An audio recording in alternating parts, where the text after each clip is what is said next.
ছাদ দেওয়া বাড়ি তো আমাদের ছিলই, কিন্তু নতুন করে তৈরি হলো বারান্দা আর রান্নাঘর। সেই উপলক্ষে বাড়িতে ছোটো করে খাওয়া দাওয়ার আয়োজন করেছিলাম।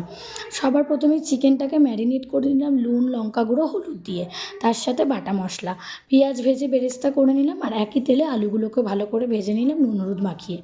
আলু ভাজা হয়ে গেলে মশলা কষিয়ে আলুর প্রিপারেশনটা তৈরি করে নিলাম। আজকে হচ্ছিলো বাড়িতে আলু বিরিয়ানি আর চিকেন চাপ।